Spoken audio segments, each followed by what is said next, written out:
ಸ್ನೇಹಿತರೆ, ಇಂದಿನ ಈ ವಿಡಿಯೋದಲ್ಲಿ SBI ಕ್ಲರ್ಕ್ 1538 ಹುದ್ದೆಗಳು ಬಿಟ್ಟಿವೆ ಸ್ನೇಹಿತರೆ. ಈ ಹುದ್ದೆಗಳನ್ನ ಹೇಗೆ ಅಪ್ಲೈ ಮಾಡೋದನ್ನ ಈ ವಿಡಿಯೋದಲ್ಲಿ ಸಂಪೂರ್ಣವಾಗಿ ಹೇಳಲಿದ್ದೇನೆ. ಸಂಪೂರ್ಣವಾಗಿ ವಿಡಿಯೋನ ನೋಡಿ ಹೇಗೆ ಅಪ್ಲೈ ಮಾಡೋದನ್ನ ಸ್ಟೆಪ್ ಬೈ ಸ್ಟೆಪ್ ಆಗಿ ಕಲಿಬೇಕು. ಎಲ್ಲ ಅಪ್ಲೈ ಮಾಡೋದಕ್ಕಿಂತ ಮುಂಚೆ, ವಿಡಿಯೋ ನೋಡೋದಕ್ಕಿಂತ ಮುಂಚೆ ಒಂದು ವಿಶೇಷ ಸೂಚನೆಯನ್ನ ಹೇಳ್ತಾ ಇದ್ದೀನಿ. ಈ ಹುದ್ದೆಗಳು ಕರ್ನಾಟಕದಲ್ಲಿ ಮಾತ್ರ SC ಮತ್ತು ST ವಿದ್ಯಾರ್ಥಿಗಳಿಗೆ ಮಾತ್ರ ಹುದ್ದೆಗಳಿವೆ ಸ್ನೇಹಿತರೆ. ಯಾವುದೇ OBC ವಿದ್ಯಾರ್ಥಿಗಳಿಗೆ ಈ ಹುದ್ದೆಗಳು ಇರುವುದಿಲ್ಲ.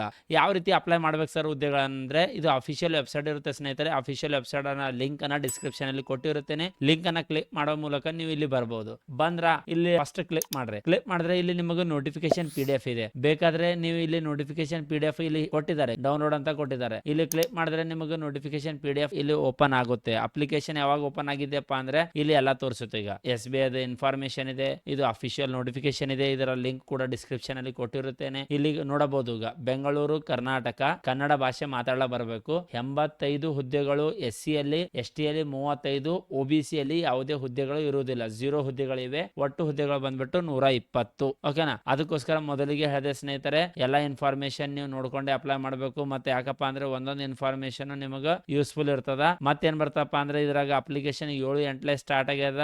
7-8 ಇಲ್ಲಿ ನೋಡಬಹುದು. 7-8 ಸ್ಟಾರ್ಟ್ ಆಗ್ಯದ್ರಿ. ಮತ್ತೆ ಇದು ಎಂಡ್ ಆಗೋದು 27-8-2026 ಇದು ಎಂಡ್ ಆಗ್ತದ. ಓಕೆನಾ? ಅಪ್ಲೈ ಮಾಡೋಣ. ನಿಮಗೆ ನೋಟಿಫಿಕೇಶನ್ ಲಿಂಕ್ ಕೊಟ್ಟಿರ್ತೀನಿ, ಒಮ್ಮೆ ನೋಡಿ ಅಪ್ಲೈ ಮಾಡಿ. ನೆಕ್ಸ್ಟ್ ಅಪ್ಲೈ ನಾವ್ ಅಂತ ಕ್ಲಿಕ್ ಮಾಡಿ. ಕ್ಲಿಕ್ ಮಾಡಿದ್ರೆ ಸಾಕು, ಇಲ್ಲಿ ನಿಮ್ಮ SBI ನ ಪೋರ್ಟಲ್ ಓಪನ್ ಆಗುತ್ತೆ. ಇಲ್ಲಿ 2 ಆಪ್ಷನ್ ಇದೆ, new registration, login for already registered candidate ಅಂತ ಇದೆ. ಈಗ ನೀವು ಹೊಸದಾಗಿ ಅಪ್ಲಿಕೇಶನ್ ಅಪ್ಲೈ ಮಾಡ್ತಾ ಇದ್ರೆ ಮೊದಲ ಆಪ್ಷನ್ ಅನ್ನ ಕ್ಲಿಕ್ ಮಾಡಬೇಕು. ಕ್ಲಿಕ್ ಮಾಡಿದ್ರೆ ನ್ಯೂ ರಿಜಿಸ್ಟ್ರೇಷನ್ ಅಂತ ಕ್ಲಿಕ್ ಮಾಡಿದ್ರೆ ಸಾಕು. ಇದರಲ್ಲಿ ಟೋಟಲ್ 7 ಸ್ಟೆಪ್ ಗಳು ಇರುತ್ತವೆ ಸ್ನೇಹಿತರೆ. ಒಂದೊಂದು ಸ್ಟೆಪ್ ಅನ್ನ ನೀಟಾಗಿ ನೀವು ಅಪ್ಲೈ ಮಾಡಬೇಕು. ಮೊದಲ ಸ್ಟೆಪ್ ನಲ್ಲಿ ಬಂದ್ಬಿಟ್ಟು ಕ್ಯಾಂಡಿಡೇಟ್ ನ ಹೆಸರು ಅಂತ ಹೇಳ್ತಾ ಇದ್ದಾರೆ. ಕ್ಯಾಂಡಿಡೇಟ್ ನ ಹೆಸರನ್ನ ಟೈಪ್ ಮಾಡಿ, ಮತ್ತೆ ಮುಂದೆ ಏನು ಕೇಳ್ತಾ ಇದೆಯಪ್ಪ ಅಂದ್ರೆ ಕನ್ಫರ್ಮ್ ನೇಮ್ ಅಂತ ಕೇಳ್ತಾ ಇದೆ. ಕನ್ಫರ್ಮ್ ನೇಮ್ ಅಂತ ಟೈಪ್ ಮಾಡಿದ್ರ ಕ್ಯಾಂಡಿಡೇಟ್ ನೇಮ್ ಮತ್ತು confirm name, middle name document ನಲ್ಲಿ ಇದ್ರೆ ಮಾತ್ರ ಆಡ್ ಮಾಡಬೇಕು ಸ್ನೇಹಿತರೆ. ಡಾಕ್ಯುಮೆಂಟ್ ಇಲ್ಲಪ್ಪ ಅಂದ್ರೆ ಆಡ್ ಮಾಡೋದು ಇರುವುದಿಲ್ಲ. ಅಂದ್ರೆ SLC ಮಾರ್ಕ್ಸ್ ಕಾರ್ಡ್ ಅಲ್ಲಿ ನಿಮ್ಮ ಹೆಸರನ್ನ ಫ್ರಂಟ್ ಸೈಡ್ ನಿಮ್ಮ ಪಪ್ಪನ ಹೆಸರಿದ್ರೆ ಎಂಟ್ರಿ ಮಾಡಬೇಕು. ಫಾದರ್ ನೇಮ್ ಅಲ್ಲಿ ಹೇಳ್ತಾ ಇಲ್ಲ, ಹೆಸರಿನ ಮುಂದೆ ಇದ್ರೆ ಮಾತ್ರ ಎಂಟ್ರಿ ಮಾಡಬೇಕು. ಇಲ್ಲಪ್ಪ ಅಂದ್ರೆ ಇಲ್ಲ. ಇಲ್ಲಿ ನೋಡ್ಕೋರಿ, SLC ಮಾರ್ಕ್ಸ್ ಕಾರ್ಡ್ ನಲ್ಲಿ ನಮ್ಮ ಹೆಸರು ಇಷ್ಟೇ ತೋರಿಸ್ತಾ ಇದೆ, ನಾವು ಬರೀ ಫಸ್ಟ್ ನೇಮ್ ಅನ್ನ ಆಡ್ ಮಾಡಿದ್ದೇವೆ. ಅದಾದ ತಕ್ಷಣ ಇಲ್ಲಿ ಬಂದ್ಬಿಟ್ಟು ಏನ್ ಕೇಳ್ತಾ ಇದಾರಪ್ಪ ಅಂದ್ರೆ ನಿಮ್ಮ ರಿಜಿಸ್ಟರ್ಡ್ ಮೊಬೈಲ್ ನಂಬರ್ ಅನ್ನ ಕೇಳ್ತಾ ಇದ್ದಾರೆ. ರಿಜಿಸ್ಟರ್ಡ್ ಮೊಬೈಲ್ ನಂಬರ್ ಅನ್ನ ಎಂಟ್ರಿ ಮಾಡಿ ಸ್ನೇಹಿತರೆ. ಮತ್ತೆ ಇಲ್ಲಿ ಕನ್ಫರ್ಮ್ ಮೊಬೈಲ್ ನಂಬರ್ ಅಂತ ಹೇಳ್ತಾ ಇದ್ದಾರೆ. ಓಕೆನಾ? ಆಲ್ಟರ್ನೇಟ್ ಮೊಬೈಲ್ ನಂಬರ್ ಅನ್ನ ಕೇಳ್ತಾ ಇದ್ದಾರೆ. ಆಲ್ಟರ್ನೇಟ್ ನಿಮ್ಮ ಪೇರೆಂಟ್ಸ್ ಕೊಡಬಹುದು, ನಿಮ್ಮ ಫ್ಯಾಮಿಲಿ ಮೆಂಬರ್ಸ್ ಕೊಡಬಹುದು, ರಿಲೇಟಿವ್ ಕೊಡಬಹುದು. ಯಾರ್ದ ನಿಮ್ಮಲ್ಲಿ ನಂಬರ್ ಇರುತ್ತಲ್ವಾ, ಆಲ್ಟರ್ನೇಟ್ ಕೊಡಬಹುದು. ಆದ್ರೆ ನಾ ಅಪ್ಲಿಕೇಶನ್ ಹಾಕುವಾಗ ಮಾತ್ರ ನಿಮ್ಮ ನಂಬರ್ ಕೊಡಂತ ಹೇಳ್ತೇನೆ. ಓಕೆನಾ? ಇಲ್ಲಿ ನಿಮ್ಮ Gmail ID ನ ಎಂಟ್ರಿ ಮಾಡಿ ಮತ್ತು Gmail ಇದನ್ನ ನೀವು ಹಾಕಬೇಕು. ಅದೇ ರೀತಿ ಇಲ್ಲಿ ಕನ್ಫರ್ಮ್ Gmail ID ಅಂತ ಇದೆ. ಟೈಪ್ ಮಾಡಿದ್ರ 2 Gmail ID ಮ್ಯಾಚ್ ಆಗಬೇಕು ಸ್ನೇಹಿತರೆ. ಇದು Gmail ID ಮತ್ತು ನೀವು ಇಲ್ಲಿ ಬರ್ದಿರುವ Gmail ID 2 ಮ್ಯಾಚ್ ಆಗಬೇಕು. 2 ಮ್ಯಾಚ್ ಆಗಿದ್ರೆ ಓಕೆ, ಇಲ್ಲಿ ಮ್ಯಾಚ್ ಆದ್ರೆ ಇಲ್ಲಿ ಕ್ಯಾಪ್ಚರ್ ಕೋಡ್ ಅನ್ನ ಕೂಡ ಎಂಟ್ರಿ ಮಾಡಬೇಕು. ಎಂಟ್ರಿ ಮಾಡಿ ಇಲ್ಲಿ ನೀವು ಕ್ಲಿಕ್ ಮಾಡಬೇಕು, ಸೇವ್ ಅಂಡ್ ನೆಕ್ಸ್ಟ್ ಅಂತ ಕ್ಲಿಕ್ ಮಾಡಬೇಕು. ಸ್ನೇಹಿತರೆ, ಎಲ್ಲ ಇನ್ಫಾರ್ಮೇಶನ್ ರಿಜಿಸ್ಟರ್ನ ಎಲ್ಲ ಇನ್ಫಾರ್ಮೇಶನ್ ಎಂಟ್ರಿ ಮಾಡಿದ್ರೆ ಇಮೇಲ್ ID, ಮೊಬೈಲ್ ನಂಬರ್ ಮತ್ತು ಆಲ್ಟರ್ನೇಟ್ ಮೊಬೈಲ್ ನಂಬರ್ ಅನ್ನ ಕನ್ಫರ್ಮ್ ಮಾಡಿಕೊಂಡ್ರೆ ಇಲ್ಲಿ ಸೇವ್ ಅಂಡ್ ನೆಕ್ಸ್ಟ್ ಅನ್ನ ಕ್ಲಿಕ್ ಮಾಡಿ, ಕ್ಯಾಪ್ಚರ್ ಎಂಟ್ರಿ ಮಾಡಿ, ಸೇವ್ ಅಂಡ್ ನೆಕ್ಸ್ಟ್ ಅನ್ನ ಕ್ಲಿಕ್ ಮಾಡಿ. ಕ್ಲಿಕ್ ಮಾಡಿದ್ರೆ ಸಾಕು, ಇಲ್ಲಿ ಒಂದು ಆಪ್ಷನ್ ಬರುತ್ತೆ ಕನ್ಫರ್ಮ್ ಸಬ್ಮಿಷನ್ ಅಂತ. ಓಕೆ ಅಂತ ಕ್ಲಿಕ್ ಮಾಡಿ. ಕ್ಲಿಕ್ ಮಾಡಿದ್ರೆ ಇಲ್ಲಿ ನೋಡಬಹುದು, ನಿಮ್ಮ ಎಲ್ಲಿ ನೆಕ್ಸ್ಟ್ ಆಪ್ಷನ್ ಬರುತ್ತೆ OTP ವೆರಿಫಿಕೇಶನ್ ಅಂತ ಬರುತ್ತೆ. ಮೊದಲಿಗೆ ಮೊಬೈಲ್ ನಂಬರ್ಗೆ OTP ಬರುತ್ತೆ ಸ್ನೇಹಿತರೆ. ನಂತರ ಈ Gmail ID ಗೆ OTP ಬರುತ್ತೆ. ಆದ್ರೆ ನೆನ್ಪಿಟ್ಕೊಳ್ಳಿ, OTP ಹೋಗ್ಬೇಕಾದ್ರೆ ಕಂಪಲ್ಸರಿ ಕ್ಯಾಪ್ಚರ್ ಕೋಡ್ ಅನ್ನ ಎಂಟ್ರಿ ಮಾಡಬೇಕಾಗುತ್ತದೆ. ಕ್ಯಾಪ್ಚರ್ ಕೋಡ್ ಅನ್ನ ಎಂಟ್ರಿ ಮಾಡಿ ಇಲ್ಲಿ ಕ್ಲಿಕ್ ಮಾಡಿ ಸೆಂಡ್ OTP ಅಂತ. ಈಗ ನೀವು ನಿಮ್ಮ ರಿಜಿಸ್ಟರ್ಡ್ ಮೊಬೈಲ್ ಗೆ ಬಂದಿರುವ OTP ಅನ್ನ ಇಲ್ಲಿ ಎಂಟ್ರಿ ಮಾಡಬೇಕು ಸ್ನೇಹಿತರೆ. ಎಂಟ್ರಿ ಮಾಡಿ ಇಲ್ಲಿ ಕ್ಲಿಕ್ ಮಾಡಬೇಕು ವೆರಿಫೈ OTP ಅಂತ. ನಮ್ಮ ಮೊಬೈಲ್ ನಂಬರ್ ಮತ್ತು Gmail ID ಎರಡೂ OTP ಗಳನ್ನ ನಾವು ಇಲ್ಲಿ ವೆರಿಫೈಡ್ ಮಾಡಿಕೊಂಡಿದ್ದೇವೆ. ಯಾಕಂದ್ರೆ ಸ್ಟೆಪ್ ಬೈ ಸ್ಟೆಪ್ ನಲ್ಲಿ ನೀವು ಒಂದೊಂದು OTP ಕಳಿಸಬೇಕು. ಇಮೇಲ್ OTP ಬರುತ್ತೆ, ಅದನ್ನ ಟೈಪ್ ಮಾಡಿ ನೀವು ವೆರಿಫೈ OTP ಕ್ಲಿಕ್ ಮಾಡಬೇಕು. ಸೇಮ್ ಇಮೇಲ್ ಮತ್ತು ಮೊಬೈಲ್ ನಂಬರ್ ಎರಡೂ OTP ವೆರಿಫೈ ಆದ್ರೆ ಇಲ್ಲಿ ಕ್ಲಿಕ್ ಮಾಡಿ ನೆಕ್ಸ್ಟ್ ಅಂತ. ನೆಕ್ಸ್ಟ್ ಅನ್ನ ಕ್ಲಿಕ್ ಮಾಡಿದ್ರೆ ಇಲ್ಲಿ ನೀವು ನೋಡಬಹುದು, ಮುಂದಿನ ಪೇಜ್ ಗೆ ಬರ್ತೀರಾ ಫೋಟೋ ಮತ್ತು ಸಿಗ್ನೇಚರ್ ಅಂತ. ಇಲ್ಲಿ ನಿಮ್ಮ ಫೋಟೋ, ಪಾಸ್ಪೋರ್ಟ್ ಸೈಜ್ ನ ಫೋಟೋ ಸೆಲೆಕ್ಟ್ ಮಾಡಿಕೊಳ್ಳಬೇಕಾಗುತ್ತೆ ಸ್ನೇಹಿತರೆ. ಫೋಟೋನ ಸೆಲೆಕ್ಟ್ ಮಾಡಿಕೊಳ್ಳಿ. ಇತ್ತೀಚಿನ ಫೋಟೋ ಇರ್ಲಿ ಅಂತ ಹೇಳ್ತೀನಿ. ಇಲ್ಲಿ ಓಪನ್ ಮಾಡಿಕೊಳ್ಳಿ. ನಿಮ್ಮ ಫೋಟೋ ಇಲ್ಲಿ ಬರುತ್ತಾ. ಅದಾದ ತಕ್ಷಣ ನೆಕ್ಸ್ಟ್ ಆಪ್ಷನ್ ಬರುತ್ತೆ. ಇಲ್ಲಿ ನಿಮ್ಮ ಸಿಗ್ನೇಚರ್ ಕೂಡ ಸೆಲೆಕ್ಟ್ ಮಾಡಿಕೊಳ್ಳಬೇಕಾಗುತ್ತದೆ. ಸಿಗ್ನೇಚರ್ ಬೇಕಾದ್ರೆ ಇಲ್ಲಿ ತೆಳಗಡೆ ಸಿಗ್ನೇಚರ್ ಆಪ್ಷನ್ ಅಂತ ಇದೆ, ಸ್ಕ್ಯಾನ್ಡ್ ಸಿಗ್ನೇಚರ್ ಅಂತ. ಇಲ್ಲಿ ಕ್ಲಿಕ್ ಮಾಡಿ ನಿಮ್ಮ ಸ್ಕ್ಯಾನ್ ಸಿಗ್ನೇಚರ್ ಅನ್ನ ಸೆಲೆಕ್ಟ್ ಮಾಡಿಕೊಳ್ಳಿ ಮತ್ತು ಇಲ್ಲಿ ಓಪನ್ ಮಾಡಿಕೊಳ್ಳಿ. ನಿಮ್ಮ ಸಿಗ್ನೇಚರ್ ಕೂಡ ಓಪನ್ ಆಗುತ್ತೆ. ಅದರ ಜೊತೆಗೆ ನೆನ್ಪಿಟ್ಕೊಳ್ಳಿ ಸ್ನೇಹಿತರೆ, ಬಾರ್ ಕೋಡ್ ಅನ್ನ ಸ್ಕ್ಯಾನ್ ಮಾಡಿ ನಿಮ್ಮ ಮೊಬೈಲ್ ನ ಮೂಲಕ ಲೈವ್ ಫೋಟೋನ ನೀವು ತೆಗೆದುಕೊಳ್ಳಬೇಕಾಗುತ್ತದೆ. ಓಕೆನಾ, ಲೈವ್ ಫೋಟೋನ ತೆಗೆದುಕೊಳ್ಳಬೇಕು. ಆ ಲೈವ್ ಫೋಟೋ ಇಲ್ಲಿ ಅಪ್ಡೇಟ್ ಮಾಡ್ಕೋಬೇಕು. ತೆಗೆದುಕೊಂಡ್ರೆ ಇಲ್ಲಿ ಶೋ ಆಗುತ್ತೆ ಸ್ನೇಹಿತರೆ, ಇಲ್ಲಿ ತೋರಿಸ್ತಾ ಇದೀನಲ್ವಾ. ಆದ್ರೆ ನೆನ್ಪಿಟ್ಕೊಳ್ಳಿ, ಹಿಂದೆ ಬ್ಯಾಕ್ಗ್ರೌಂಡ್ ವೈಟ್ ಬ್ಯಾಕ್ಗ್ರೌಂಡ್ ಇದ್ರೆ ಜಲ್ದಿ ಫೋಟೋನ ತೆಗೆದುಕೊಳ್ಳುತ್ತದೆ ಮತ್ತು ಯಾವುದೇ ಎರರ್ ಗಳನ್ನ ಇರಬಾರ್ದು. ಸ್ನೇಹಿತರೆ, ನೀವು ನೋಡಬಹುದು ಇಲ್ಲಿ ನಮ್ಮ ಫೋಟೋ ಅನ್ನ ಅಪ್ಲೋಡ್ ಮಾಡಿದ್ದೇವೆ ಮತ್ತು ಇದು ಡಿಕ್ಲರೇಷನ್ ಟಿಕ್ ಮಾಡಬೇಕಾಗುತ್ತದೆ. ಆದಾಗ ನೀವು ಇದು ನೋಡಬಹುದು, ನಮ್ಮ ಲೈವ್ ಫೋಟೋ ಕೂಡ ಇದೆ, ಇಲ್ಲಿ ಡಿಕ್ಲರೇಷನ್ ಟಿಕ್ ಮಾಡಬೇಕಾಗುತ್ತದೆ. ಅದರ ಜೊತೆಗೆ ಸಿಗ್ನೇಚರ್ ಕೂಡ ಅಪ್ಲೋಡ್ ಮಾಡಿದ್ದೇವೆ, ಇದು ಡಿಕ್ಲರೇಷನ್ ಕ್ಲಿಕ್ ಮಾಡಬೇಕಾಗುತ್ತದೆ. 3 ಕ್ಲಿಕ್ ಮಾಡಿದ್ರ ಇಲ್ಲಿ ನೆಕ್ಸ್ಟ್ ಅಂತ ಕ್ಲಿಕ್ ಮಾಡಿ ಸ್ನೇಹಿತರೆ. ಎಲ್ಲಾ ಇನ್ಫಾರ್ಮೇಶನ್ ಕರೆಕ್ಟ್ ಇದ್ರೆ ಮಾತ್ರ ಮುಂದಿನ ಸ್ಟೆಪ್ ಗೆ ಹೋಗುತ್ತೆ. ನೆಕ್ಸ್ಟ್ ಬರುತ್ತೆ ಬೇಸಿಕ್ ಡೀಟೇಲ್ಸ್ ಅಂತ ಇದೆ. ಇಲ್ಲಿ ಏನ್ ಕೇಳ್ತಾ ಇದೀರಪ್ಪ ಅಂದ್ರೆ ಸರ್ಕಲ್, ಯಾವ ಸರ್ಕಲ್ ಗೆ ನೀವು ಅಪ್ಲೈ ಮಾಡ್ತಾ ಇದ್ದೀರಾ ಅಂತ ಕೇಳ್ತಾ ಇದೆ. ಈಗ ನೀವು ಸೆಲೆಕ್ಟ್ ಮಾಡಿಕೊಳ್ಳಿ, ನಮ್ಮ ಕರ್ನಾಟಕದ ಬೆಂಗಳೂರು ಸರ್ಕಲ್ ಬರುತ್ತೆ. ಓಕೆನಾ, ಬೆಂಗಳೂರು ಸರ್ಕಲ್ ಗೆ ಅಪ್ಲೈ ಮಾಡ್ತಾ ಇದ್ದೀರಾ ಅಂದ್ರೆ ಇಲ್ಲಿ ಸ್ಟೇಟ್ ಅನ್ನ ಸೆಲೆಕ್ಟ್ ಮಾಡಿಕೊಳ್ಳಿ. ಸ್ಟೇಟ್ ಅನ್ನ ಸೆಲೆಕ್ಟ್ ಮಾಡಿಕೊಂಡ್ರೆ ಇಲ್ಲಿ ನಿಮಗೆ ಒಂದೊಂದಾಗಿ ಆಪ್ಷನ್ ಓಪನ್ ಆಗ್ತಾ ಇದೆ. ಕನ್ನಡ ಭಾಷೆ ನಿಮಗೆ ಬರೀಬೇಕು. Do you have 10th 12th standard mark sheet certificate evidence having studied specified opted local language ಅಂತ ಇದೆ. ಈ ಕನ್ನಡ ಭಾಷೆ ಕಲ್ತಿರಂದ್ರೆ ನಿಮ್ಮಲ್ಲಿ ಏನಿರಬೇಕು ಸ್ನೇಹಿತರೆ, ಕಂಪಲ್ಸರಿಯಾಗಿ ಸರ್ಟಿಫಿಕೇಟ್ ಇರಬೇಕು ಅಂತ ಹೇಳ್ತಾ ಇದೆ. ನೆಕ್ಸ್ಟ್ ಆಪ್ಷನ್ ಇವೆಲ್ಲ ಇದೆನಾ, ಇಲ್ಲಿ ಟಿಕ್ ಮಾಡಿ. ನೆಕ್ಸ್ಟ್ ಇಲ್ಲಿ ನಿಮ್ಮ ಕೆಟಗರಿ ಅಂತ ಕೇಳ್ತಾ ಇದೆ, ಕೆಟಗರಿಯನ್ನ ಅಪ್ಲೈ ಮಾಡಿ. ಇಲ್ಲಿ ನಿಮ್ಮ ಸಬ್ ಕಾಸ್ಟ್ ಅಂತ ಕೇಳ್ತಾ ಇದೆ, ಸಬ್ ಕಾಸ್ಟ್ ಹೆಸರನ್ನ ಟೈಪ್ ಮಾಡಬೇಕು. ಟೈಪ್ ಮಾಡಿದ್ರ ನೆಕ್ಸ್ಟ್ ಆಪ್ಷನ್ ಬರುತ್ತೆ. ಇಲ್ಲಿ ಎಲ್ಲ ಇನ್ಫಾರ್ಮೇಶನ್ ನೋಡಿಕೊಳ್ಳಿ. ಇಲ್ಲಿ ನಿಮಗೆ ಆಪ್ಷನ್ ಕೊಟ್ಟಿಲ್ಲ, ಸರ್ಕಲ್ ಪ್ರಿಫರೆನ್ಸ್ 1 ಸರ್ಕಲ್ ಪ್ರಿಫರೆನ್ಸ್ 2 ಅಂತ ಕೊಟ್ಟಿಲ್ಲ, ಡೈರೆಕ್ಟ್ ಬೆಂಗಳೂರು ಅಂತ ಇದೆ ಮತ್ತು ಮುಂದೆ ಅಪ್ಲಿಕೇಶನ್ ಮೂವ್ ಆಗ್ತಾ ಇದೆ. ಇಲ್ಲಿ ಆಪ್ಷನ್ ಬರುತ್ತೆ do you trained apprentice of SBI ದಲ್ಲಿ ಅಪ್ರೆಂಟಿಸ್ ಆಗಿದ್ರೆ ಎಸ್ ಅನ್ನ ಮಾಡಿ, SBI ದಲ್ಲಿ ಆಗಿಲ್ಲಪ್ಪ ಅಂದ್ರೆ ನೋ ಅನ್ನ ಮಾಡಿ. ಓಕೆನಾ ಸರ್, ನಮ್ದು SBI ದಾಗ ಆಗಿಲ್ರಿ ಅಂದ್ರೆ ನೋ ಅನ್ನ ಮಾಡಬೇಕು. ಅದಾಗಣ ಇಲ್ಲಿ ಬರುತ್ತೆ are you a person of bench mark disability 40%, handicap student ಇದ್ರೆ ಎಸ್ ಅನ್ನ ಕ್ಲಿಕ್ ಮಾಡಬೇಕು, ಇಲ್ಲಾದ್ರೆ ನೋ ಅನ್ನ ಕ್ಲಿಕ್ ಮಾಡಬೇಕಾಗುತ್ತದೆ ಸ್ನೇಹಿತರೆ. ನೆಕ್ಸ್ಟ್ ಬಂದ್ಬಿಟ್ಟು ಇಲ್ಲಿ ಆಪ್ಷನ್ ಇದೆ whether you dominant writing hands and affected, ನಿಮಗೆ ಬರೆಯುವಾಗ ಏನಾದ್ರು ಸಮಸ್ಯೆ ಇದೆ ಅಂತ ಕೇಳ್ತಾ ಇದೆ. ಇದ್ರೆ ಎಸ್, ಇಲ್ಲಾದ್ರೆ ನೋ ಅಂತ ಕ್ಲಿಕ್ ಮಾಡಿ. ನೆಕ್ಸ್ಟ್ ಆಪ್ಷನ್ ಬರುತ್ತೆ, ಇವೆಲ್ಲ ಹ್ಯಾಂಡಿಕ್ಯಾಪ್ ಇರೋರಿಗೆ ಮಾತ್ರ ಬರುತ್ತೆ ಸ್ನೇಹಿತರೆ, ಅದಕ್ಕೋಸ್ಕರ ಅವೇನ್ ನಮಗೆ ಸಂಬಂಧ ಇಲ್ಲ. ತೆಳಗಡೆ ಒಂದು ಆಪ್ಷನ್ ಬರುತ್ತೆ, ಏನಿದೆಯಪ್ಪ ಅಂದ್ರೆ are you a person specific disability, ಇದನ್ನು ನೋ ಅನ್ನ ಬರುತ್ತೆ. ನೆಕ್ಸ್ಟ್ ಇಲ್ಲಿ ಒಂದೊಂದಾಗಿ ಆಪ್ಷನ್ ಅನ್ನ ನೀವು ಕರೆಕ್ಟ್ ಆಗಿ ಟಿಕ್ ಮಾಡಬೇಕು. ನೆಕ್ಸ್ಟ್ ಆಪ್ಷನ್ ಬರುತ್ತೆ ರಿಲಿಜನ್ ಅಂತ ಇದೆ. ರಿಲಿಜನ್, ನೀವು ಯಾವ ರಿಲಿಜನ್ ಗೆ ಸಂಬಂಧಪಟ್ಟಿದ್ದೀರಾ, ದ್ವಿಜಮ್ ಅಂತ ಇದೆ, ಕ್ರಿಶ್ಚಿಯನ್ ಅಂತ ಇದೆ, ಹಿಂದೂ ಅಂತ ಇದೆ, ಜೈನ್ ಅಂತ ಇದೆ, ಮುಸ್ಲಿಂ ಅಂತ ಇದೆ. ನಿಮ್ಮ ಸೆಲೆಕ್ಟ್ ಮಾಡ್ಕೋಬೇಕು ರಿಲಿಜನ್ ಅಂತ.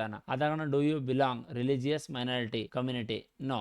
ಮೈನಾರಿಟಿ ಕಮ್ಯುನಿಟಿ ಇದ್ರೆ ಎಸ್, ಇಲ್ಲಾದ್ರೆ ನೋ. ನೆಕ್ಸ್ಟ್ ಇಲ್ಲಿ ನ್ಯಾಷನಾಲಿಟಿ ಅಂತ ಇದೆ, ಇಂಡಿಯನ್ ಅಂತ ಸೆಲೆಕ್ಟ್ ಮಾಡಿಕೊಳ್ಳಿ. ಅದರ ಜೊತೆಗೆ are you seeking relaxation under the widow divorced women ಇದೆ, ಅಂದ್ರೆ ನೀವು ರಿಸರ್ವೇಶನ್ ಕೋರ್ತಾ ಇದ್ದೀರಾ, ನಿಮ್ದು ಮ್ಯಾರೇಜ್ ಆಗಿ ಡೈವರ್ಸ್ ಆಗಿದ್ರೆ ಅಂತ ಕೇಳ್ತಾ ಇದೆ. ಆಗಿದ್ರೆ ಎಸ್ ಅನ್ನ ಕ್ಲಿಕ್ ಮಾಡಿ. ನೆಕ್ಸ್ಟ್ ಎಕ್ಸ್ ಸರ್ವಿಸ್ ಮ್ಯಾನ್ ಇದ್ರೆ ಎಸ್, ಇಲ್ಲದ್ರೆ ನೋ ಅಂತ ಕ್ಲಿಕ್ ಮಾಡಿ. Are you a disabled ex service man ಅಂತ ಕೇಳ್ತಾ ಇದೆ, ಇದನ್ನು ಕೂಡ ಇದ್ರೆ ಎಸ್, ಇಲ್ಲದ್ರೆ ನೋ ಅನ್ನ ಕ್ಲಿಕ್ ಮಾಡಿ. Next have you join government job civil side after availing benefit, ಇವೆಲ್ಲ ನೋ ಅನ್ನ ಬರುತ್ತೆ, ಇದನ್ನು ನೋ. ಓಕೆ, ನೆಕ್ಸ್ಟ್ ಆಪ್ಷನ್ ಬಂದ್ಬಿಟ್ಟು are you already working in SBI, ಇದೇನು ಬರ್ತಾ ಅಂದ್ರೆ ಕ್ಲರಿಕಲ್ ಕೇಡರ್ ಅಂತ ಕೇಳ್ತಾ ಇದೆ. SBI ದಲ್ಲಿ ನೀವು ಜಾಬ್ ಈಗಾಗಲೇ ಮಾಡ್ತಿದ್ರ ಅಂದ್ರೆ ಎಸ್ ಅನ್ನ ಕ್ಲಿಕ್ ಮಾಡಬೇಕು, ಇಲ್ಲ ಸರ್ ನಾ ಮಾಡಲ್ಲ ಅಂದ್ರೆ ನೋ ನ ಕ್ಲಿಕ್ ಮಾಡಬೇಕು. ನೆಕ್ಸ್ಟ್ ಏನ್ ಬರುತ್ತೆ have you earlier state bank of ಇಂಡಿಯಾದಾಗ ನೀವು ಎಲ್ಲ ಜಾಬ್ ಮಾಡ್ತಾ ಇದ್ರೆ ಎಸ್, ಇಲ್ಲದ್ರೆ ನೋ.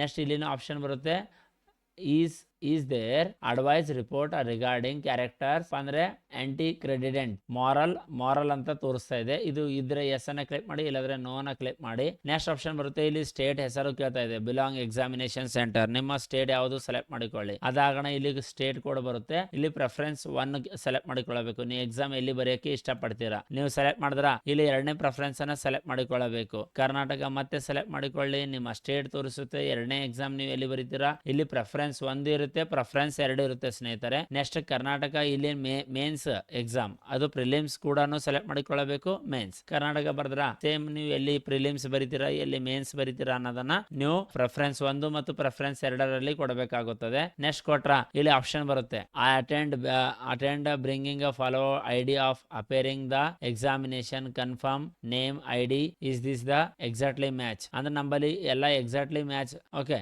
ಇಲ್ಲಿ ನೀವು ಎಕ್ಸಾಮ್ ಬರೆಯೋ ನೆಕ್ಸ್ಟ್ ಐಡಿ ಪ್ರೂಫ್ ಕೇಳ್ತಾ ಕೇಳ್ತಾ ಇದೆ. ನಿಮ್ಮ ಏನ್ ಐಡಿ ಪ್ರೂಫ್ ಇದೆ ಅದು ಐಡಿ ಪ್ರೂಫ್ ತಗೋಬೇಕು. ಆಧಾರ್ ನಂಬರ್ ಇದ್ರೆ ಆಧಾರ್ ನಂಬರ್, ಇಲ್ಲಿ ಆಧಾರ್ ನಂಬರ್ ಅನ್ನ ಎಂಟ್ರಿ ಮಾಡಬೇಕಾಗುತ್ತದೆ ಸ್ನೇಹಿತರೆ. ಅದಾಗಣ ಇಲ್ಲಿ ಮೀಡಿಯಂ ಅಂತ ಕೇಳ್ತಾ ಇದೆ. ನೀವು ಇಂಗ್ಲಿಷ್ ಹಿಂದಿಯಲ್ಲಿ ಬರೀತೀರಾ, ಇಂಗ್ಲಿಷ್ ಕನ್ನಡದಲ್ಲಿ ಬರುತ್ತೀರಾ ಅಂತ ಕೇಳ್ತಾ ಇದೆ. ನೀವು ಸೆಲೆಕ್ಟ್ ಮಾಡಿಕೊಳ್ಳಬಹುದು. ಅದೇ ರೀತಿ ನಿಮ್ಮ ಆಧಾರ್ ಕಾರ್ಡ್ ಸಂಖ್ಯೆಯನ್ನ ಕೇಳ್ತಾ ಇದೆ. ಆಧಾರ್ ಕಾರ್ಡ್ ಸಂಖ್ಯೆಯನ್ನು ಕೂಡ ಇಲ್ಲಿ ಎಂಟ್ರಿ ಮಾಡಬೇಕು. ನೆಕ್ಸ್ಟ್ ಆಪ್ಷನ್ ಬರುತ್ತೆ ಪರ್ಸನಲ್ ಡೀಟೇಲ್ಸ್ ಅಂತ ಬರುತ್ತೆ. ಇಲ್ಲಿ ಬಂದ್ಬಿಟ್ಟು ನಿಮ್ಮ ಡೇಟ್ ಆಫ್ ಬರ್ತ್ ಅನ್ನ ನೀವು ಸೆಲೆಕ್ಟ್ ಮಾಡಿಕೊಳ್ಳಬೇಕಾಗುತ್ತದೆ ಸ್ನೇಹಿತರೆ. ಫಸ್ಟ್ ಗೆ ಮೊದಲಿಗೆ ಡೇಟ್ ಬರುತ್ತೆ, ನಂತರ ಮಂತ್ ಬರುತ್ತೆ, ನಂತರ ಇಯರ್ ಅನ್ನ ನೀವು ಸೆಲೆಕ್ಟ್ ಮಾಡಿಕೊಳ್ಳಬೇಕು. ಸೆಲೆಕ್ಟ್ ಮಾಡಿಕೊಂಡ್ರ ನೆಕ್ಸ್ಟ್ ಆಪ್ಷನ್ ಇಲ್ಲಿ ಒಂದು ನಿಮಗೆ ಬರುತ್ತೆ ಡೇಟ್ ಆಫ್ ಬರ್ತ್ ಇನ್ಸ್ಟ್ರಕ್ಷನ್ ಅಂತ ಬರುತ್ತೆ. ಒಮ್ಮೆ ನೋಡಿಕೊಳ್ಳಿ, ಓದಿಕೊಳ್ಳಿ. ನೆಕ್ಸ್ಟ್ ಆಪ್ಷನ್ ಬರುತ್ತೆ ನಿಮ್ಮ ಜೆಂಡರ್ ಅನ್ನ ನೀವು ಸೆಲೆಕ್ಟ್ ಮಾಡಿಕೊಳ್ಳಬೇಕು. ಅದಾಗಣ ನೆಕ್ಸ್ಟ್ ನೀವೇನ್ ಬರ್ಬೇಕಂದ್ರೆ do you have twins brother and sister. ನೀವು ಟ್ವಿನ್ಸ್ ಇದ್ರೆ ಬ್ರದರ್ ಅಂಡ್ ಸಿಸ್ಟರ್ ಇದ್ರೆ ಎಸ್ ಅನ್ನ ಕ್ಲಿಕ್ ಮಾಡಿ, ಇಲ್ಲಾದ್ರೆ ನೋ ಅನ್ನ ಕ್ಲಿಕ್ ಮಾಡಿ. ಮತ್ತು ಇಲ್ಲಿ ಅವ್ರದ್ದು ಇದ್ರಪ್ಪ ಅಂದ್ರೆ ಅವ್ರು ಯಾವ ಜೆಂಡರ್ ಇದ್ದಾರೆ, ಬ್ರದರ್ ಇದ್ದಾರೆ, ಸಿಸ್ಟರ್ ಇದ್ದಾರೆ ಅಂತ ನೀವು ಆಡ್ ಮಾಡಬೇಕಾಗುತ್ತದೆ. ನೆಕ್ಸ್ಟ್ ಮೆಟೀರಿಯಲ್ ಸ್ಟೇಟಸ್ ಅಂತ ಕೇಳ್ತಾ ಇದೆ. ನೀವು ಮ್ಯಾರಿಡ್ ಆಗಿದ್ರೆ ಮ್ಯಾರಿಡ್, ಇಲ್ಲಾದ್ರೆ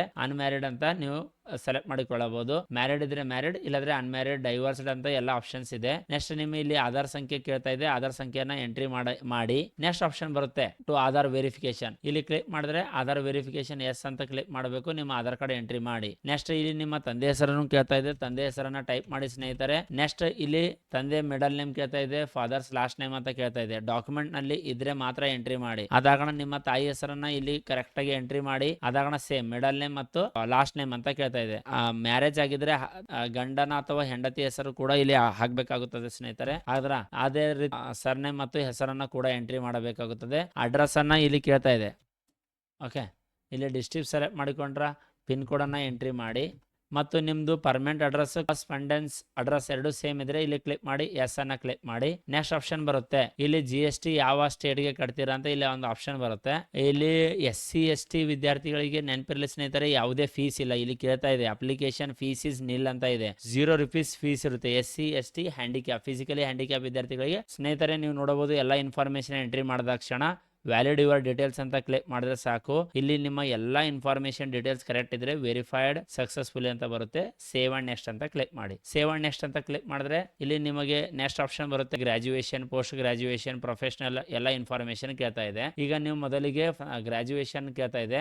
ಸ್ಟ್ರೀಮ್ ನಲ್ಲಿ ನೀವು ಕಂಪ್ಲೀಟ್ ಆಗಿದೆ, ಆರ್ಟ್ಸ್, ಕಾಮರ್ಸ್, ಸೈನ್ಸ್ ಅಂತ ಕೇಳ್ತಾ ಇದೆ. ಸೆಲೆಕ್ಟ್ ಮಾಡಿಕೊಳ್ಳಬಹುದು. ಯೂನಿವರ್ಸಿಟಿ ಹೆಸರು ಕೇಳ್ತಾ ಇದೆ. ಯೂನಿವರ್ಸಿಟಿ ಹೆಸರನ್ನ ಎಂಟ್ರಿ ಮಾಡಿ. ನೆಕ್ಸ್ಟ್ ಎಂಟ್ರಿ ಮಾಡಿದ್ರೆ ಇಲ್ಲಿ ಪಾಸಿಂಗ್ ಡೇಟ್ ಅಂತ ಕೇಳ್ತಾ ಇದೆ. ನೀವು ಯಾವ ಡೇಟಿಗೆ ಯೂನಿವರ್ಸಿಟಿ ಕಡೆಯಿಂದ ಎಕ್ಸಾಮ್ ಅನ್ನ ಪಾಸ್ ಆಗಿದ್ದೀರಾ ಅಂತ ಕೇಳ್ತಾ ಇದೆ. ಇಲ್ಲಿ ಮಾರ್ಕ್ಸ್ ಅನ್ನೋದು ಕೇಳ್ತಾ ಇದೆ. ನಿಮ್ಮ ಡೇಟ್ ಅನ್ನ ನೀವು ಸೆಲೆಕ್ಟ್ ಮಾಡಿಕೊಳ್ಳಿ. ಸೆಲೆಕ್ಟ್ ಮಾಡಿಕೊಂಡ್ರ ನೆಕ್ಸ್ಟ್ ಆಪ್ಷನ್ ಬರುತ್ತೆ ಮಾರ್ಕ್ಸ್ ಮತ್ತು ಕ್ಲಾಸ್ ಅಂತ ಕೇಳ್ತಾ ಇದೆ. ಮಾರ್ಕ್ಸ್ ನಿಮ್ದು ಏನ್ ಬರುತ್ತೆಪ್ಪ ಅಂದ್ರೆ ನಿಮ್ ಪರ್ಸೆಂಟೇಜ್ ಅನ್ನ ನೀವು ಎಂಟ್ರಿ ಮಾಡಬೇಕಾಗುತ್ತದೆ. ಮಾಡಿದ್ರ ಇಲ್ಲಿ ಯಾವ first class, second class, pass ಅಂತ ಕೇಳ್ತಾ ಇದೆ. ಇದು ಎಂಟ್ರಿ ಮಾಡಬಹುದು. ನಿಮ್ದು ಡಬಲ್ ಡಿಗ್ರಿ ಆಗಿದ್ರೆ ಡಬಲ್ ಡಿಗ್ರಿ ಅನ್ನ ನೀವು ಇಲ್ಲಿ ಎಂಟ್ರಿ ಮಾಡಬಹುದು. ಅದರ ಜೊತೆಗೆ ಪೋಸ್ಟ್ ಗ್ರಾಜುಯೇಷನ್ ಆಗಿದ್ರೆ ಇದನ್ನು ಕೂಡ ಎಂಟ್ರಿ ಮಾಡಬಹುದು. ಇದೇನು ಮ್ಯಾಂಡೇಟರಿ ಇಲ್ಲ ಸ್ನೇಹಿತರೆ. ಪ್ರೊಫೆಷನಲ್ ಕ್ವಾಲಿಫಿಕೇಶನ್ ಆಗಿದ್ರೆ ಅದನ್ನು ಎಂಟ್ರಿ ಮಾಡಬಹುದು. ಅದಾಗ ನೀವು ಎಂಪ್ಲಾಯ್ ಆಗಿದ್ರೆ, ಪ್ರೆಸೆಂಟ್ ಎಂಪ್ಲಾಯ್ ಇದ್ರೆ ಎಸ್ ಅನ್ನ ಕ್ಲಿಕ್ ಮಾಡಬೇಕು. ಇವೆಲ್ಲ ಇನ್ಫಾರ್ಮೇಶನ್ ಕರೆಕ್ಟ್ ಆಗಿ ನೀಟಾಗಿ ತುಂಬಬೇಕು. ಇಲ್ಲಿ ಸರ್ ನಾವು ಫಸ್ಟ್ ಟೈಮ್ ಮಾಡ್ತಾ ಇದೀವಿ ಅಂದ್ರೆ ನೋ. ನೆಕ್ಸ್ಟ್ ಆಪ್ಷನ್ ಬರುತ್ತೆ whether taking a pre exam training ಅಂತ ಕೇಳ್ತಾ ಇದೆ. ಎಸ್ ಅನ್ನ ಕ್ಲಿಕ್ ಮಾಡಿ ಇದರ ಟ್ರೈನಿಂಗ್ ತೆಗೆದುಕೊಳ್ಳಿ ಅಂತ ಹೇಳ್ತೇನೆ. ಮತ್ತು ಸ್ಟೇಟ್ ಅನ್ನ ಸೆಲೆಕ್ಟ್ ಮಾಡಿಕೊಳ್ಳಿ. ಅದಾಗ ಸ್ಟೇಟ್ ಕೋಡ್ ಬರುತ್ತೆ. ಸೆಂಟರ್ ಅಂತ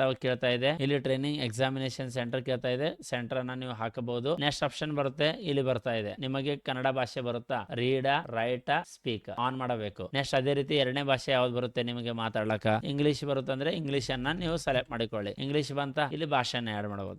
ಟೈಪ್ ಮಾಡಿದ್ರ ನೆಕ್ಸ್ಟ್ ಇಲ್ಲಿ ರೀಡ್, ರೈಟ್ ಎಲ್ಲಾ ಇನ್ಫಾರ್ಮೇಶನ್ ಅನ್ನ ಒಮ್ಮೆ ಕರೆಕ್ಟ್ ಆಗಿ ನೋಡಿಕೊಳ್ಳಿ. ಸೇವ್ ಡೀಟೇಲ್ಸ್ ಅಂತ ಕ್ಲಿಕ್ ಮಾಡಿ. ನಿಮಗೆ ಎಲ್ಲೇನ ಮಿಸ್ಟೇಕ್ ಇದ್ರೆ ಒಂದ್ಸರಿ ಚೆಕ್ ಮಾಡಿಕೊಳ್ಳಬೇಕು ಸ್ನೇಹಿತರೆ. ಏನು ಮಿಸ್ಟೇಕ್ ಇಲ್ಲಪ್ಪ ಅಂದ್ರೆ ಸೇವ್ ಡೀಟೇಲ್ಸ್ ಅನ್ನ ಕ್ಲಿಕ್ ಮಾಡಿ ನೆಕ್ಸ್ಟ್ ಆಪ್ಷನ್ ಅನ್ನ ಕ್ಲಿಕ್ ಮಾಡಬೇಕು. ಈಗ ವೆರಿಫೈಡ್ ಸಕ್ಸಸ್ಫುಲಿ ಅಂತ ಬರುತ್ತೆ. ಎಲ್ಲಾ ಇನ್ಫಾರ್ಮೇಶನ್ ಕರೆಕ್ಟ್ ಇದೆ ಅನ್ನ ಒಂದ್ಸರಿ ಗೊತ್ತಾಗೋಣ. ಸೇವ್ ಅಂಡ್ ನೆಕ್ಸ್ಟ್ ಅಂತ ಕ್ಲಿಕ್ ಮಾಡಬೇಕು. ಕ್ಲಿಕ್ ಮಾಡಿ ಸೇವ್ ನೆಕ್ಸ್ಟ್ ಕ್ಲಿಕ್ ಮಾಡಿದ್ರ ಇಲ್ಲಿ ನೀವು ನೋಡಬಹುದು ಒಂದ್ಸರಿ ಡಾಕ್ಯುಮೆಂಟ್ ಪ್ರಿವ್ಯೂ ಆಪ್ಷನ್ ಅನ್ನ ಕೊಟ್ಟಿದೆ. ಇಲ್ಲಿ ನೀವು ನಿಮ್ಮ ಹೆಸರನ್ನ ನೋಡಿಕೊಳ್ಳಿ, ಅಪ್ಲೈ ಮಾಡಿರೋ ಸರ್ಕಲ್ ಅನ್ನ ನೋಡಿಕೊಳ್ಳಿ, ಮತ್ತು ಯಾವ ಸ್ಟೇಟ್ ಇದೆ ಅಂದ್ರೆ ನಿಮಗೆ ಭಾಷೆ ಬರುತ್ತಾ ಇಲ್ವಾ, ಆ ಸ್ಟೇಟ್ ನ ಭಾಷೆ ಅಂತ ಕೇಳ್ತಾ ಇದೆ. ನೀವು ಆ ಭಾಷೆ ಓದಿದಿರಲ್ವಾ, ಕನ್ನಡ ಫಾರ್ ಎಕ್ಸಾಂಪಲ್ ಕನ್ನಡ ಇದೆ, ಕನ್ನಡ ಓದಿದಿರಲ್ವಾ 10ನೇ ಅಥವಾ 12ನೇ ತರಗತಿಯಲ್ಲಿ ಅಂತ ಕೇಳ್ತಾ ಇದೆ. ನಿಮ್ಮ ಕೆಟಗರಿ ತೋರಿಸ್ತಾ ಇದೆ. ಸಬ್ ಕೆಟಗರಿಯನ್ನ ಎಂಟ್ರಿ ಮಾಡಬೇಕು. ಅದಾಗಣ SBI ನಲ್ಲಿ ಅಪ್ರೆಂಟಿಸ್ ಆಗಿದ್ರೆ ಎಸ್ ಅನ್ನ ಬರುತ್ತೆ, ಇಲ್ಲದ್ರೆ ಇಲ್ಲ. ಅಂದ್ರೆ ನೀವು ಏನೇನ್ ಇನ್ಫಾರ್ಮೇಶನ್ ಎಂಟ್ರಿ ಮಾಡಿದ್ರಲ್ವಾ ಪ್ರತಿಯೊಂದು ಇನ್ಫಾರ್ಮೇಶನ್ ಕೂಡ ಇಲ್ಲಿ ಬರುತ್ತೆ ಬರುತ್ತದೆ. ಪ್ರತಿಯೊಂದು ಇನ್ಫಾರ್ಮೇಶನ್ ಅನ್ನ ನೀಟಾಗಿ ನೋಡಿಕೊಳ್ಳಬೇಕು. ಒಂದೊಂದು ಇನ್ಫಾರ್ಮೇಶನ್ ನೀಟಾಗಿ ನೋಡಿಕೊಂಡು ಇಲ್ಲಿ ನಿಮಗೆ ಎಲ್ಲಾ ಕರೆಕ್ಟ್ ಇದೆ ಸರ್, ಯಾವುದೇ ಮಿಸ್ಟೇಕ್ ಇಲ್ಲ ಅಂತ ನಿಮಗೆ ಅನಿಸುತ್ತಾ ಮೊಬೈಲ್ ನಂಬರ್ ಅನ್ನ ಚೆಕ್ ಮಾಡಿಕೊಳ್ಳಿ, ಅಲ್ಟರ್ನೇಟ್ ಮೊಬೈಲ್ ನಂಬರ್ ಅನ್ನ ಮಾಡಿಕೊಳ್ಳಿ, ನಿಮ್ಮ ಅಡ್ರೆಸ್ ಡೀಟೇಲ್ಸ್ ಅನ್ನ ಚೆಕ್ ಮಾಡಿಕೊಳ್ಳಿ. ಅದವಣ ಹ್ಯಾಂಡಿಕ್ಯಾಪ್ ಅದು ಬೈ ಮಿಸ್ಟೇಕ್ಲಿ ಹಾಕಿದ್ರೆ ಅದು ಇದ್ರೆ ಹಾಕಿಲ್ಲಪ್ಪ ಅಂದ್ರೆ ಆಡ್ ಮಾಡಬಹುದು. ಇದ್ದೋ ಸ್ಟೂಡೆಂಟ್ ಹಾಕಬಹುದು. ಬೈ ಮಿಸ್ಟೇಕ್ಲಿ ಯಾರನ್ನ ಕ್ಲಿಕ್ ಮಾಡಿದ್ರೆ ಎಸ್ ಅಂದ್ರೆ ಅದಕ್ಕೆ ನೋ ಮಾಡಿಕೊಳ್ಳಬಹುದು. ಮತ್ತೆ ನಿಮ್ದು ಎಕ್ಸಾಮಿನೇಷನ್ ಸೆಂಟರ್ ಇನ್ಫಾರ್ಮೇಶನ್ ತೋರಿಸ್ತಾ ಇದೆ, ಆಧಾರ್ ಇನ್ಫಾರ್ಮೇಶನ್ ತೋರಿಸ್ತಾ ಇದೆ, ನಿಮ್ದು ಡಿಗ್ರಿ ಪಾಸ್ ಆಗಿರೋ ಇನ್ಫಾರ್ಮೇಶನ್ ಕೂಡ ತೋರಿಸ್ತಾ ಇದೆ. ನೆಕ್ಸ್ಟ್ ಇಲ್ಲಿ ನೀವು ಟ್ರೈನಿಂಗ್ ಎಸ್ ಅಂದ್ರೆ ಎಸ್ ಅಂತ ಬರುತ್ತೆ. ಕನ್ನಡ ಇಂಗ್ಲಿಷ್ ಮಾತಾಡೋಕೆ ಬರೆಯೋಕೆ ಎಲ್ಲ ಬರುತ್ತೆ ಅಂದ್ರೆ ಅದನ್ನು ಕೂಡ ಕೇಳುತ್ತೆ. ಎಲ್ಲ ಇನ್ಫಾರ್ಮೇಶನ್ ಕರೆಕ್ಟ್ ಇದೆ ಅಂತ ಅನಿಸಿದ್ರೆ ಇಲ್ಲಿ ಕ್ಲಿಕ್ ಮಾಡಿ ಸ್ನೇಹಿತರೆ ಕಂಪ್ಲೀಟ್ ರಿಜಿಸ್ಟ್ರೇಷನ್ ಅಂತ ಕ್ಲಿಕ್ ಮಾಡಿ. ನೆಕ್ಸ್ಟ್ ಬಂದು ಇಲ್ಲಿ ಕಂಪ್ಲೀಟ್ ರಿಜಿಸ್ಟ್ರೇಷನ್ ಅಂತ ಕ್ಲಿಕ್ ಮಾಡಿದ್ರೆ ಇವೆರಡು ಡಿಕ್ಲರೇಷನ್ ಇರುತ್ತೆ ಸ್ನೇಹಿತರೆ. ಇವೆರಡು ಡಿಕ್ಲರೇಷನ್ ಆನ್ ಮಾಡಬೇಕು. ಇಲ್ಲಿ ತೆಳಗಡೆ ಹೆಸರು ಚೇಂಜ್ ಇದ್ರೆ ಸರ್ ನನ್ನ ಹೆಸರು ಡಾಕ್ಯುಮೆಂಟ್ ಅಲ್ಲಿ ಚೇಂಜ್ ಇದೆ, ಮುಂದೆ ಡಾಕ್ಯುಮೆಂಟ್ ಮಾಡಿಸ್ಕೊಂಡು ವೆರಿಫಿಕೇಶನ್ ಟೈಮಿಗೆ ಕೊಡ್ತೀನಿ ಅಂದ್ರೆ ಎರಡನೇ ಆಪ್ಷನ್ ಎಸ್ ಅನ್ಬೇಕು. ಇಲ್ಲಿ ಓಕೆನಾ, ಆರ್ ಅಂತ ಇದೆ, ಒಮ್ಮೆ ಓದಿಕೊಳ್ಳಿ. ಈಗ ನಾ ಎಲ್ಲ ಕಂಪ್ಲೀಟ್ ರಿಜಿಸ್ಟ್ರೇಷನ್ ಮಾಡ್ತೀನಿ, ಓಕೆ ಅಂತ ಕ್ಲಿಕ್ ಮಾಡ್ತೀನಿ. ಕ್ಲಿಕ್ ಮಾಡಿದ್ರೆ ಸಾಕು, ಫೈನಲ್ ಸಬ್ಮಿಟ್ ಅಂತ ಕೇಳ್ತಾ ಇದೆ. ಓಕೆ, ಯಾಕಂದ್ರೆ ನಮಗೆ ಪೇಮೆಂಟ್ ಇರುವುದಿಲ್ಲ ಸ್ನೇಹಿತರೆ. ಇದರಲ್ಲಿ ನಾನು ನಿಮಗೆ ಮೊದಲೇ ಹೇಳಿದ್ದೀನಿ, SC ST ಸ್ಟೂಡೆಂಟ್ ಗಳಿಗೆ ಏನ್ ಇರುವುದಿಲ್ಲಪ್ಪ ಅಂದ್ರೆ ಪೇಮೆಂಟ್ ಇರುವುದಿಲ್ಲ ಅಂತ ಹೇಳ್ತಾ ಇದ್ದೇನೆ. ನೆಕ್ಸ್ಟ್ ಇಲ್ಲಿ ಕೇಳ್ತಾ ಇದೆ ಡಾಕ್ಯುಮೆಂಟ್ ಅಪ್ಲೋಡ್ ಲಿಸ್ಟ್ ಅಂತ ಕೇಳ್ತಾ ಇದೆ. ಲೆಫ್ಟ್ ಥಂಬ್ ಅನ್ನ ಕೇಳ್ತಾ ಇದೆ. ಇಲ್ಲಿ ಲೆಫ್ಟ್ ಥಂಬ್ ಅನ್ನ ನಿಮ್ದು ಸೆಲೆಕ್ಟ್ ಮಾಡಿಕೊಳ್ಳಿ, ಇಲ್ಲಿ ಓಪನ್ ಮಾಡಿಕೊಳ್ಳಿ. ಇಲ್ಲಿ ನೆಕ್ಸ್ಟ್ ಇಲ್ಲಿ ಅಪ್ಲೋಡ್ ಆಗಿದ್ರೆ ತೆಳಗಡೆ ಒಂದು ಪ್ರಿವ್ಯೂ ಆಪ್ಷನ್ ಬರುತ್ತೆ. ಈಗ ನಿಮ್ಮ ಲೆಫ್ಟ್ ಥಂಬ್ ತೋರಿಸ್ತಾ ಇದ್ದೇನೆ, ಓಕೆ ಮಾಡಿಕೊಳ್ಳಿ. ನೆಕ್ಸ್ಟ್ ಇಲ್ಲಿ ಬರುತ್ತೆ ಹ್ಯಾಂಡ್ ರಿಟರ್ನ್ ಡಿಕ್ಲರೇಷನ್ ಅಂತ ಇದೆ. ಹ್ಯಾಂಡ್ ರಿಟರ್ನ್ ಡಿಕ್ಲರೇಷನ್ ಕೂಡ ನೀವು ಬರೆದು ಹ್ಯಾಂಡ್ ರಿಟರ್ನ್ ಡಿಕ್ಲರೇಷನ್ ಸೆಲೆಕ್ಟ್ ಮಾಡಿಕೊಂಡು ಅಪ್ಲೋಡ್ ಮಾಡಬೇಕಾಗುತ್ತದೆ. ಇದನ್ನು ಅಪ್ಲೋಡ್ ಮಾಡಿಕೊಂಡ್ರೆ ತೆಳಗಡೆ ವೆರಿಫೈ ಆಗುತ್ತೆ. ಒಮ್ಮೆ ನಿಮ್ಮ ಎದುರು ಎಲ್ಲ ಹ್ಯಾಂಡ್ ರಿಟರ್ನ್ ನೋಟ್ಸ್ ತೋರಿಸುತ್ತೆ. ಎಲ್ಲ ಕರೆಕ್ಟ್ ಇದ್ರೆ ನೀವೇನ್ ಮಾಡಬಹುದು, ಇಲ್ಲಿ ತೆಳಗಡೆ ಓಕೆ ಅಂತ ಕ್ಲಿಕ್ ಮಾಡಬಹುದು. ನೆಕ್ಸ್ಟ್ ಆಪ್ಷನ್ ಬರುತ್ತೆ ಸೆಕ್ಯೂರಿಟಿ ಕೋಡ್ ಅಂತ ಇದೆ. ಸೆಕ್ಯೂರಿಟಿ ಕೋಡ್ ಅನ್ನ ಎಂಟ್ರಿ ಮಾಡಿದ್ರ ಇಲ್ಲಿ ಕ್ಲಿಕ್ ಮಾಡಿ ಸೇವ್ ಅಂಡ್ ನೆಕ್ಸ್ಟ್ ಓಕೆ ಅನ್ನ ಕ್ಲಿಕ್ ಮಾಡಿ. ನೆಕ್ಸ್ಟ್ ಇಲ್ಲಿ ನಿಮ್ಮ ಫೈನಲ್ ಅಪ್ಲಿಕೇಶನ್ ತೋರಿಸ್ತಾ ಇದೆ ಸ್ನೇಹಿತರೆ. ಎಲ್ಲ ಇನ್ಫಾರ್ಮೇಶನ್ ಅನ್ನ ಕರೆಕ್ಟ್ ಆಗಿ ನೋಡಿಕೊಳ್ಳಿ. ಇಲ್ಲಿ ಎಲ್ಲ ಇನ್ಫಾರ್ಮೇಶನ್ ಕೂಡ ನಿಮ್ಮ ತೋರಿಸ್ತಾ ಇದೆ. ತೋರಿಸುತ್ತಾ ಫೈನಲ್ ಅಪ್ಲಿಕೇಶನ್ ಆಯ್ತು ಸ್ನೇಹಿತರೆ. ಪ್ರಿಂಟ್ ಅನ್ನ ತೆಗೆದುಕೊಳ್ಳಿ. ಇದು ಅಪ್ಲಿಕೇಶನ್ ನಿಮಗೆ ಬರುತ್ತೆ. ಫೀಸ್ ರಿಸಿಪ್ಟ್ ಇರುವುದಿಲ್ಲ, ಯಾಕಂದ್ರೆ ಫೀಸ್ ಪೇಮೆಂಟ್ ಮಾಡಿಲ್ಲ ಅಂದ್ರೆ ಫೀಸ್ ರಿಸಿಪ್ಟ್ ಯಾವ ರೀತಿ ಬರುತ್ತೆ. ಫೀಸ್ ರಿಸಿಪ್ಟ್ ಇರುವುದಿಲ್ಲ. ಇದನ್ನ ಕ್ಲಿಕ್ ಮಾಡಿ ಡಾಕ್ಯುಮೆಂಟ್ ಅನ್ನ ನೀವು ಡೌನ್ಲೋಡ್ ಮಾಡಿಕೊಳ್ಳಬಹುದು. ನಿಮ್ಮ ಹೆಸರು ಯಾವುದೇ ಹೆಸರನ್ನ ಕೊಟ್ಟು ಸೇವ್ ಮಾಡಿಕೊಳ್ಳಿ. ಓಕೆನಾ, ನಿಮ್ಮ ಅಪ್ಲಿಕೇಶನ್ ಸಕ್ಸಸ್ಫುಲ್ ಆಗಿ ಅಪ್ಲೈ ಆಗಿದೆ ಸ್ನೇಹಿತರೆ. ಓಕೆನಾ, ಈ ರೀತಿ ನೀವು ಯಾವುದೇ ಅಪ್ಲಿಕೇಶನ್ ಅಪ್ಲೈ ಮಾಡಬೇಕು ಕನ್ನಡದಲ್ಲಿ, ಬ್ಯಾಂಕಿಂಗ್ ಆಗಿರ್ಬೋದು, ಸರ್ಕಾರಿ ಗೌರ್ಮೆಂಟ್ ಜಾಬ್ ಆಗಿರ್ಬೋದು, ಇನ್ನೊಂದು ಜಾಬ್ ಆಗಿರ್ಬೋದು, ಯಾವುದೇ ಜಾಬ್ ಗಳನ್ನ ಅಪ್ಲೈ ಮಾಡಬೇಕಾದ್ರೆ ಮರೆಯದೆ ನಮ್ಮ ಚಾನಲ್ಗೆ ಸಬ್ಸ್ಕ್ರೈಬ್ ಮಾಡಿ. ಈ ವಿಡಿಯೋನ ಹೆಚ್ಚು ಸ್ನೇಹಿತರು ಕೂಡ ಶೇರ್ ಮಾಡೋಕೋತಾ ನಿಮಗೂ ಕೂಡ ಆಲ್ ದ ಬೆಸ್ಟ್ ಫಾರ್ ನಿಮ್ ಫ್ಯೂಚರ್ ಜಾಬ್ ಅಂತ ಹೇಳ್ತಾ ಈ ವಿಡಿಯೋನ ಮುಗಿಸ್ತಾ ಇದ್ದೀನಿ ಸ್ನೇಹಿತರೆ. ಧನ್ಯವಾದಗಳು.